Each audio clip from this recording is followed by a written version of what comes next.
Welcome to your third tutorial on HTML.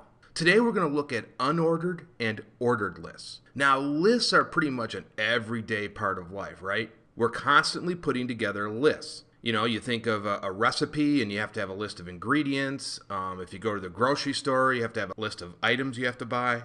And if you look at virtually every web page, they will always have some sort of list. And whether that's a menu or just a bullet list, we're always putting together lists. Now, HTML provides two main ways to do lists, unordered and ordered lists. And as we looked at in the previous lessons, it's just a simple tag that we need to create. And so an unordered list is created with the UL tag, and an ordered list is created with the OL tag. Now, I will say right off the bat that unordered lists is kind of the default thing people use when they're designing websites. I would say ordered lists are used to a lesser extent, but we'll look at both of these today. Now, what's common to both unordered and ordered lists is the LI element tag. Now, the LI element is actually the list item, and I will show you that here in a few minutes. So again, unordered lists and ordered lists.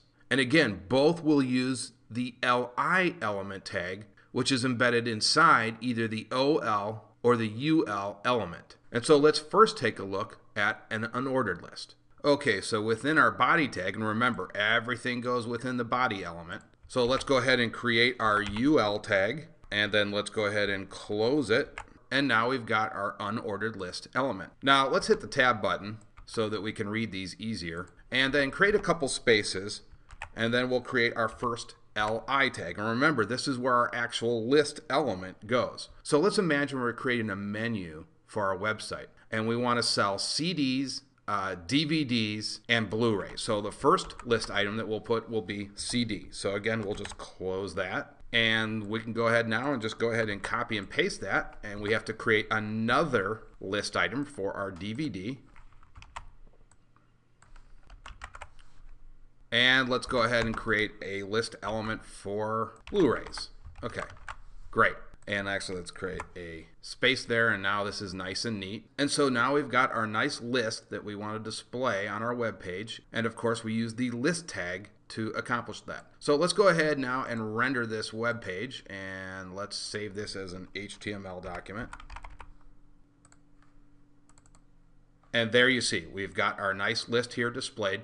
Now later on when we get to the CSS tutorials, we will actually use this HTML ordered list and create a very fancy menu. We'll use CSS to style each one of these list element tags and create nice hover menus and add colors and all sorts of things. But for now, you need to understand how the HTML works at a base level before we get to CSS. So let's go ahead and go back into the code, and we'll look at an ordered list now. And it's very similar, actually. We just need to, actually we'll do a little bit of copy and pasting here. So we'll just take this,